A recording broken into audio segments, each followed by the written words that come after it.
salut à tous. J'espère que vous vous portez bien. J'espère que vous avez passé un joyeux Noël et que vous avez débuté l'année 2021 avec de bonnes résolutions. On espère vraiment qu'elle sera moins éprouvante que l'année passée. Donc j'ai avec moi notre cher ami Philippe Dacruz, avec lequel nous allons un peu revenir sur tout ce qui s'est passé en 2020. En fait, pas tous, mais la plupart des événements qui ont le plus retenu notre attention. Donc, bonjour Philippe.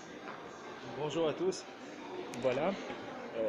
L'un des événements marquants de 2020, c'est cette pandémie coronavirus. Comment vous l'avez vécu? Bah, très bien, hein, parce que bon, je suis arrivé ici, normalement je dois avoir un visa. Et puis bon, bah, ça fait un an que je traîne ici légalement, sans avoir besoin de visa, puisqu'ils ont prolongé les 3 mois légaux en tant que touriste. Donc moi ça me porte très bien. Et puis euh, bon, quand ma femme était enceinte, normalement elle voulait sortir et tout, on devait sortir et tout, faire des promenades et tout. Et puis bon, il faisait froid. Et puis, il fallait mettre un masque, ils avaient ici mis des lois et tout, bon, bah, comme d'habitude, hein, des lois bidons, fallait mettre un masque dans la rue, sinon c'était 550 euros d'amende. Puis bon, bah, moi je voulais pas sortir dans la rue à cause, enfin, puis bon, bah, la petite elle a eu peur, donc du coup, voilà, moi je suis resté 3 mois tranquille à la maison, en attendant que la pandémie, la pseudo-pandémie tue beaucoup de monde, stresse les gens, attaque les vieux et tout. Et voilà, hein, bonne année, hein. Dans, Ah. dans l'ensemble, c'est une Mhm. bonne année, hein. Mais Mhm. pas pour tout le monde, évidemment, hein, que pour une petite minorité, hein, qui travaille sur Internet, je sais pas, qui sont touristes dans des pays un peu chelous. Et voilà, hein, ça se voit, hein. Donc vous risqueriez à dire même que 2020 était une bonne année. Ouais, bien sûr, hein, j'ai eu ma petite. Mhm. Accouchement à la maison, étant donné que les hôpitaux étaient fermés à cause du coronavirus. Bah oui, quand vous êtes malade, vous n'allez pas à l'hôpital. L'hôpital vous met dehors. Mhm. Pourquoi est-ce qu'il y a des hôpitaux? Ouais, ça, en 2020, je me suis posé la question, pourquoi est-ce on faisait des hôpitaux? Moi, moi, je suis contre payer des impôts parce que bah, même les hôpitaux nous jettent dehors quand on est malade. Donc vous allez voir, vous allez rentrer dans l'hôpital, on ne sait pas pourquoi, voilà, vous dites bonjour au médecin, vous allez boire un verre et tout. Si vous êtes malade, oh, dehors, allez dehors! Et Mhm. donc du coup, bah, si vous êtes enceinte, quand ma femme a été accouchée, eh ben, dehors, vous accouchez dehors. Et donc du coup, bah, on a accouché à la maison tranquille. Voilà, c'était tranquille avec des bougies, c'était romantique. Voilà, en plus de ça, elle a eu un accouchement assez difficile, donc c'était plus de 24 heures quand même d'accouchement. Donc je l'ai massé vraiment dans tous les sens. J'ai vraiment sué. C'était je pense, le top 3 des journées les plus lourdes et les plus difficiles que j'ai eues. C'était le 3 octobre 2020. Mais ce qui est cool, c'est que voilà, hein, j'ai entre guillemets pu accoucher de ma petite fille moi-même, quoi. Enfin, bon, il y avait la sage-femme qui était là, mais bon, elle est venue juste 2 heures avant, un peu, voilà. Puis moi, comme j'étais derrière et tout, voilà, et je l'ai effrayée. D'ailleurs, elle ne veut même plus nous parler. Donc, du coup, voilà, moi j'ai un peu pu faire un peu tout seul. Donc, vraiment, c'était une chouette expérience. Donc, tout ça, bah, c'est grâce à 2020, Bill Gates et le coronavirus qui n'existe pas. Voilà, nous avons vu des hôpitaux sortir de terre en 3 semaines en Chine. On a vu une gestion Ah, extraordinaire. Les Chinois, ils ont fait du lourd, hein. Les Mhm. Chinois, ils ont vraiment montré qu'ils étaient prêts à la guerre, hein. Je sais pas s'ils sont prêts au virus, mais ils étaient prêts à la guerre, hein. Ils peuvent monter un bunker en 2 semaines.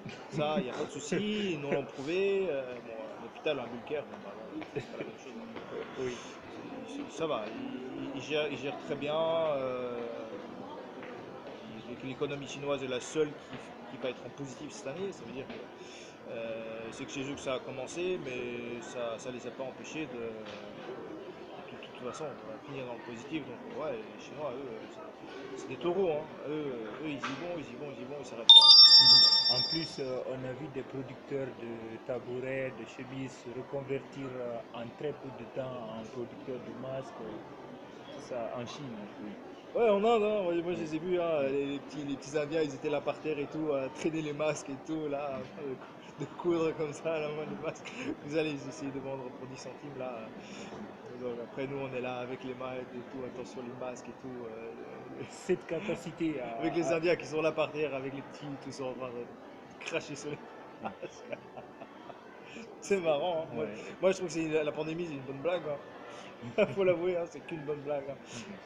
Et à ton avis, qu'est-ce qui prouve le fait que cette crise perdure en Europe? Les Européens ne parviennent jusqu'à présent pas à s'en sortir. On parle peut-être de seconde vague, etc., etc. Jusqu'à présent, on ne voit Moi, pas le bout du tunnel. moi, je parle de la vague zéro. Ça veut dire que si vous fouillez un petit peu sur internet, pas sur YouTube, sur odyssey.com et compagnie, en anglais, il y a des scénarios qui sont. Vous pouvez télécharger et tout dans les sociétés pharmaceutiques. Bon, il faut chercher et tout, mais voilà, la première vraie vague, on estime que enfin, elle est préparée pour 2025-2028. Et celle-là, elle va vraiment être. Ils veulent vraiment tuer les gens, voilà, vraiment un gros coup. Bon, par contre, celle-ci, bon, bah, ils n'existent pas. Alors, bon, les Européens, visiblement, bon, bah, nous, on avait des gros problèmes bancaires. Donc, l'une des solutions, c'était de geler la vélocité de la monnaie, donc que les gens ne s'échangent plus, et d'imprimer pour boucher les trous. Et donc, du coup, bah, c'est où vous avez des millions et que vous le mettez dans un coffre en banque et que vous n'y touchez pas, bah, forcément, il n'y a pas d'inflation, quoi. Donc, voilà. Et donc, nous, maintenant, on est un peu dans une situation où si on revient à la normale, la vélocité de la monnaie va augmenter et automatiquement on va voir l'inflation, quoi. Et là, ça va faire mal, quoi. Le prix de la baguette de pain, il risque de doubler en quelques jours, quoi. Et donc du coup, maintenant, ils sont en train de jouer qui tout double, quoi. C'est un peu, bon, bah, voilà, c'est un peu comme, voilà, tu joues au poker, bah, voilà, tu perds une fois, donc tu doubles la mise, et puis tu perds une deuxième fois, tu redoubles la mise, quoi. Tu quadruples. Et maintenant, ils sont obligés de quadrupler, de tripler, et il faut que ça, voilà, faut pas que ça lâche, quoi. Si ça lâche, c'est la monnaie qui en prend un coup, et là tout le monde va le ressentir, quoi. Donc tous les vieux vont crever la dalle avec leur salaire. Au niveau des stocks, à cause des stocks, bah, les salaires ne vont pas être augmentés directement, donc les gens vont crever de faim. Ça va vraiment être une catastrophe vraiment grave, quoi. En fait, on va le voir, quoi, si jamais on lâche l'économie comme ça. Donc ils peuvent pas faire marche arrière, quoi. Donc je sais pas comment ça va se finir 2021, mais bon, ils sont bloqués, quoi. Les politiques, ils sont bloqués. S'ils lâchent, la vélocité de la monnaie repart, et là, là, on va voir les dégâts de la crise, quoi. Et aujourd'hui, à la date d'aujourd'hui, j'avais relevé quelques chiffres. On parle de plus d'1,8 million morts de cette pandémie, avec peut-être quelque chose comme 82 millions de cas, voilà, d'infectés. C'est quand même des chiffres assez terribles. Je ne sais pas si vous avez un mot dessus. Ouais, ça veut dire que le test PCR, déjà, il relève quoi? Il relève de l'ADN. Mais quel ADN? On n'en sait rien du tout, quoi. Donc en gros, vous pouvez avoir le coronavirus ou le couillonavirus ou le virus de la carotide aiguë. Bah voilà, le test, il va bien tester des papayes, des bananes et des chimpanzés et des cailles, comme on fait un président africain là. Bah ouais, tout ça va revenir positif puisqu'il y a de l'ADN de virus dedans. Donc en gros, bah oui, vous êtes testé au coronavirus, bah ça dépend du cycle de tour, ça dépend de quel virus vous êtes, ça, quel virus on ne sait pas, est-ce que c'est une virus, une bactérie, je pense qu'on ne sait même pas. Et donc le test PCR, bon bah c'est un outil chimique qui est très professionnel, mais c'est pas pour dire que vous avez le coronavirus, c'est couillonnade, quoi. Alors maintenant au Portugal, voilà, vous faites écraser dans la rue, vous allez à l'hôpital, ben voilà, on vous donne le coup de grâce et puis on met sur votre fiche mort du coronavirus. Comme ça, l'hôpital empoche en plus, je sais pas, 500 euros par personne mort du coronavirus. Donc voilà, en gros, vous êtes renversé, on vous a acheté à l'hôpital pour toucher les 500 euros Donc concrètement, vous ne croyez pas à l'authenticité de tous ces chiffres. Vous pensez qu'il y a beaucoup de morts dues à d'autres facteurs que ce virus. Ben, les gens dans le monde, ils meurent plus, quoi. Mhm. Donc ils meurent moins. Il y a moins de morts dans le monde cette année-ci que l'année passée. Donc il ne faut pas me dire qu'il y a un virus qui tue, quoi. Mhm. Mhm. C'est de la couillonnade, c'est du médiatique. Mhm. À côté de ces bilans terribles dont on parlait tout de suite, il y a l'aspect économique. On a vu beaucoup d'entreprises faire faillite, des compagnies aériennes en cascade, etc., qui sont vraiment en danger par rapport à... Est-ce que vous pensez que les pouvoirs publics, les politiques ont mal géré toute cette crise? Ah oui, il y a des trucs à cacher, quoi. Donc bon, la crise, le coronavirus, il a bon dos, quoi. Maintenant, ce qui risque de se passer dans les pays européens, surtout la France et la Belgique et compagnie, bah, pour de nouveau stopper la vélocité de la monnaie et pour faire croire que la monnaie n'a pas été impactée, bah, on va augmenter les taxes, quoi, surtout les entrepreneurs et compagnie, pour faire baisser le pouvoir d'achat des gens, pour que les gens en dépensent moins. Donc du coup, le bilan entre ce que l'Europe exporte et ce que l'Europe importe est positif. Donc l'euro, il garde son pouvoir d'achat. Ça, c'est le but. Le but mais maintenant, bon, bah, si vous êtes entrepreneur et tout, bah, les gars, il faut se tirer de France, hein, franchement. Foutez le camp de là. Pourquoi? Oui. Pas parce qu'on va augmenter les taxes, et parce qu'on va pas vous lâcher avec ces histoires de virus, parce qu'on ne veut pas que vous gagniez de l'argent, tout simplement, et on ne veut pas que vous le dépensiez surtout. À la limite, que vous gagnez de l'argent, on s'en fout un peu, mais que vous le dépensiez, non. Donc, bah, de toute façon, à quoi ça sert, quoi? Faut partir de France, il faut partir d'Europe. Enfin, pour moi, voilà. Bien, vous allez au SEPS si vous avez les moyens, demandez de l'aide de l'État. Entre entrepreneurs en France, déclarer et tout avec une société, c'est mort, quoi. La plupart des politiques ont répondu par un confinement plus ou moins strict, des couvre-feux à cette menace, à cette épidémie-là. Vous pensez que c'était la meilleure manière de répondre? C'était ce qu'il fallait faire? Ah bah oui, hein, le virus il dort pas, hein. Il dort la journée, mais la nuit il dort, hein. Donc si on met un couvre-feu, les gens ils restent à la maison la nuit et quand le virus il se promène et puis après.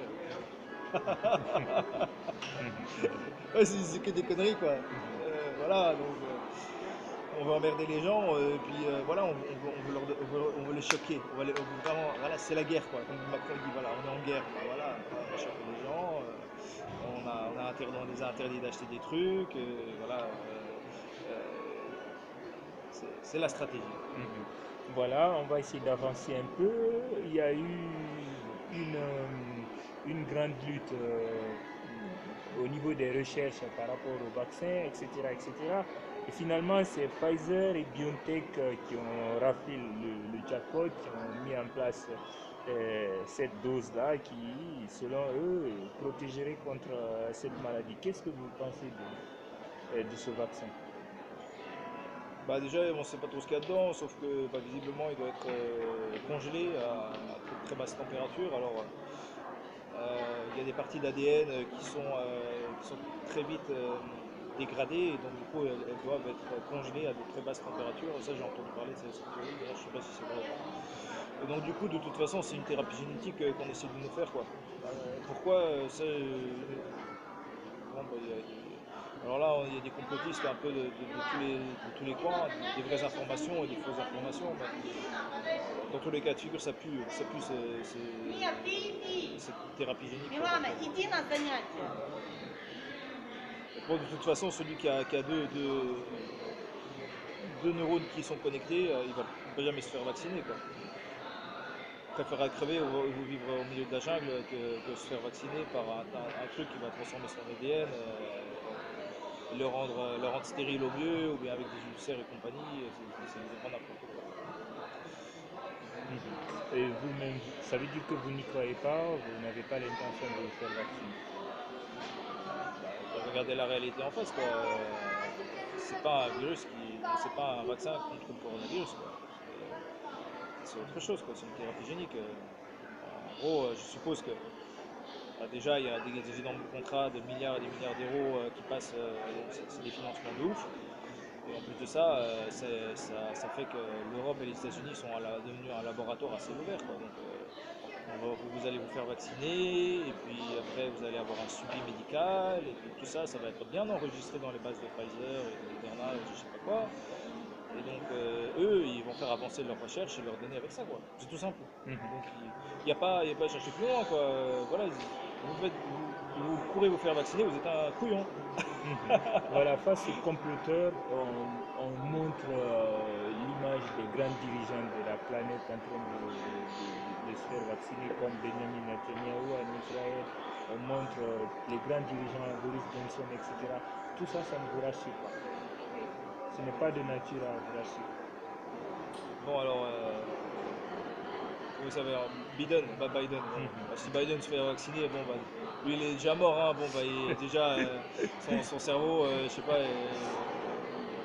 il a plus de neurones qui sont connectés normalement, quoi. Donc, lui, à mon avis, il s'est vraiment fait vacciner avec le vrai vaccin.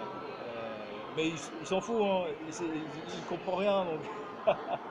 Alors maintenant, les autres gars qui sont vaccinés, c'est comme le ministre de la Santé de l'Union Européenne, la ministre, voilà, elle se fait vacciner, et puis oups, voilà, on cache, hein, parce que voilà, c'est un peu comme un frottis vaginal, on doit quand même cacher un petit peu qu'il voilà, y a un vaccin. Et puis après, quand la personne ressort, on voit dans le cadre qu'en en fait, il y a toujours la pipette de l'aiguille, quoi. Idiot, hein, pas de bol, hein, on a oublié de retirer la pipette, hein. Donc bon, est-ce que ces gars se sont fait vacciner ne plus qu'avec de l'eau salée? Oh, ça, je suis pas sûr, hein. Donc en gros, les comédiens ont joué la comédie, quoi. Voilà. Voilà, bientôt, on est maintenant en 2021, on est déjà en 2021. Vous pensez que cette affaire de coronavirus va continuer à nous suivre tout au long de cette année encore, voire les années prochaines, ou bien vous pensez que bon, ce sera une vieille histoire bientôt, dans quelques temps? Ah oui, hein, bah, je pense qu'ils n'ont pas vraiment le choix, hein. Si jamais ils relâchent l'économie, c'est mort, quoi. Donc ils vont créer une troisième vague, une quatrième vague, cinquième vague, jusqu'à ce que les gens ils en peuvent plus, quoi. Euh, ils n'ont pas le choix, quoi. Parmi les événements aussi qu'on a choisi, on va juste essayer d'en parler un peu. La Grande-Bretagne est complètement sortie de l'Union européenne, tout est acté, tout a été signé. Comment est-ce que vous réagissez en tant qu'Européen à ce Brexit qui s'est enfin fait? Euh, Bah, en fait, je vois pas grand-chose qui a changé chez eux, hein. Bah, ils ont essayé de. Bah, bon, on va dire que le problème de chez nous, c'est qu'on a deux centres de corruption, quoi. On a le Parlement national et le Parlement européen, quoi. Enfin, la Commission en plus, quoi. En gros, les Britanniques, maintenant, ils n'ont plus que leur Parlement national, quoi. En plus de ça, bah, ils versaient, je crois, ils versaient plus d'argent qu'ils recevaient de la Commission européenne. Donc bon, bah, tout ça, c'est déjà fini. Donc bon, bah, déjà dans leur caisse, ça renfloue énormément déjà les caisses de quelques milliards. Donc, c'est déjà pas mal. Il n'y a que du positif de leur côté, de ce que je vois, hein. Au niveau de la libre circulation aussi, il y a quand même 27 pays Ouais, ça veut dire que nous, on leur met des taxes et eux, ils nous mettent des taxes, quoi. Et comme eux, ils importent plus qu'ils exportent dans l'Union européenne, bah, c'est nous qui l'avons dans le cul, quoi. Donc, on l'a dans le cul avec ce qu'ils payaient pour faire des subsides qu'ils donnaient pour l'Union européenne, et on l'a dans le cul pour les importations. Donc, dans tous les cas de figure, voilà, ils sont gagnants. Maintenant, tout le monde a le même problème, hein, qui est la corruption un peu de l'État profond, je dirais, voilà, du lobby des vaccins, du lobby de tout, hein, de la nourriture, d'absolument tout, des grosses machines de guerre, là, comme ça. Donc, bon, bah, ça va continuer, quoi. Et il y a un autre fait important qui s'est passé en 2020, c'est Biden qui va remplacer Donald Trump. Qu'est-ce que toutes cette péripétie, ces élections-là vous ont inspiré? On a quand même vu Donald Trump qui jusqu'au dernier moment a refusé de reconnaître sa défaite en parlant de tricherie, etc. Donc, on parle du 4 janvier, hein, donc Biden, il est toujours pas officiellement élu, hein. Pour l'instant, le président, ça reste quand même Donald Trump. Biden, Mais il a été confirmé par la Cour suprême maintenant. Biden. Oui, je sais pas. oui, c'est sûr, oui. Oui. Bah, s'il sera président,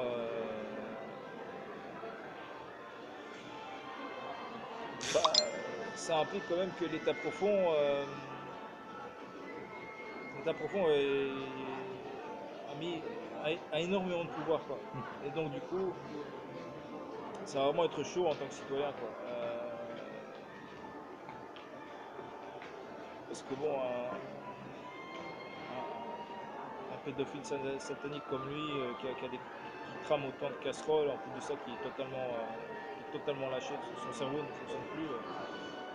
C'est vraiment voilà, la preuve que nous, le citoyen, on est totalement lâché à la démocratie, quoi. Donc, bah, qu'est-ce que ça va donner? Bah, à court terme, rien, hein. Je crois que tout le monde va avoir des aides, comme on dit, et tout le bazar. Mais par contre, au long terme, tous ces gens-là préparent leur nid, quoi. Donc, sur les 5 ans à venir, ça va devenir de plus en plus chaud, quoi. Eux, ils vont continuer à manipuler les situations, les citoyens, à racheter des télés, de nous censurer, de faire de tout un tas de saloperies. Et puis, bon, bah, voilà. Donc, au final, ce qui peut être important, c'est de foutre le camp, quoi. Dans un pays un peu qui garde un petit peu la sécurité de ses citoyens. Je pense à Hong Kong, par exemple, à Singapour, pour ceux qui sont vraiment motivés pour bosser légalement, voilà, avoir leur business et tout. Sinon, les gens qui veulent vraiment se mettre à l'écart, bah, si vous n'aimez pas la pluie et tout, la température de votre pays, bah, je pense que bah, la Guinée, ça a l'air d'être un pays qui est pas mal, hein.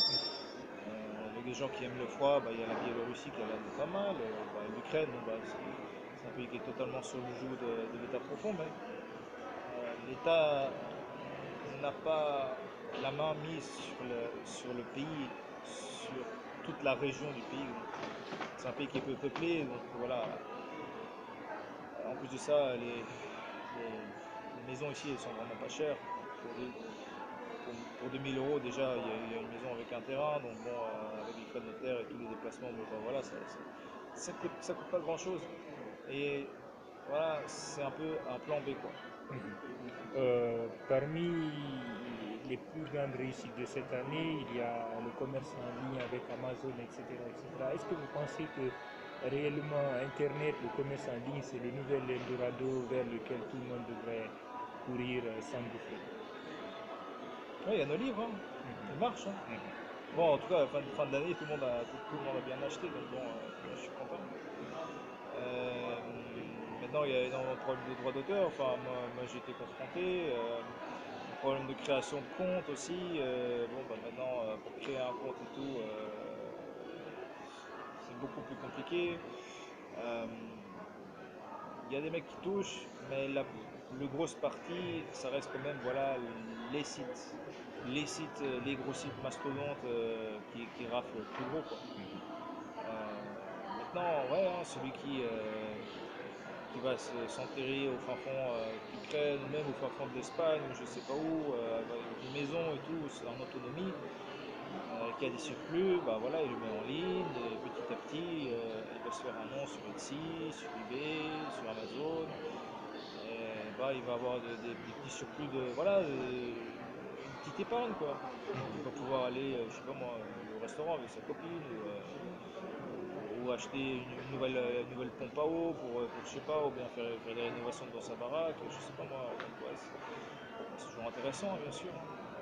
De toute façon, on va là-dessus, hein, on va de nouveau taxer, mais de toute façon, les comptes bancaires, il va falloir les faire à l'étranger maintenant, hein, pour toucher de l'argent à l'étranger. Ça me semble un peu inévitable. Et essayer évidemment de ne pas déclarer en France ce que vous avez touché à l'étranger. Non, moi je pense que le mieux c'est être français, vivre en Espagne, avoir un compte bancaire par exemple en Allemagne ou je sais pas moi en Estonie ou en Lituanie ou je sais pas dans un pays comme ça, loin de tout, toucher l'argent là-bas et vivre en Espagne quoi. Et donc comme ça vous arrivez à échapper au fisc quoi. Mais, euh, mais bon, faut repenser le système quoi. Mhm. Le mec qui a pignon sur rue à Paris, dans sa petite boutique, lui, il va ramasser dans les dents, hein. Lui, pour lui, l'année 2020, il est là. Non, c'était une année de merde. Voilà, 2021 approche. Ceux qui nous regardent et qui ont envie de se lancer dans un business ou dans une activité, vers quoi les conseillerez-vous? Bah, moi, je conseille l'artisanat, hein. Bon, bah, on va procéder par l'élimination, hein. Le dropshipping, c'est de la merde. Écrire des livres, par expérience, ça prend longtemps, ça prend très longtemps pour commencer à être connu, pour avoir peut-être une évaluation ou deux, voilà, il faut avoir du souffle, mais il y a encore moyen avec Amazon, si on parle anglais et tout le bazar. Euh, Moi, je pense que l'artisanat, c'est vraiment le truc qui a l'air de marcher le mieux, quoi. Faire des trucs à la main et les vendre en ligne, c'est ça? Ouais, bah, on va dire, bah, de un, c'est d'avoir son autonomie. Parce que tout commence à fonctionner l'électricité, les bagnoles commencent à être électriques, tous les appareils électroniques sont à l'électricité, la 5G consomme beaucoup plus que la 2, la 3, la 4G réunies. Donc au final, et nous, on est en train de fermer les centrales qu'on a en Europe pour mettre des éoliennes. Donc du coup, à un moment donné, on va avoir un problème d'électricité. Donc ça serait pas mal d'avoir voilà, son autonomie Mhm.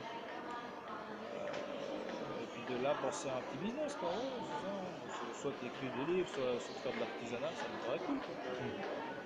Cool. Donc, merci pour cet entretien. Pour finir, maintenant, nous allons faire un petit blitz. Le blitz, il va consister, je te pose une question rapide et tu me donnes une réponse courte. Vas-y. Hollande ou Sarkozy?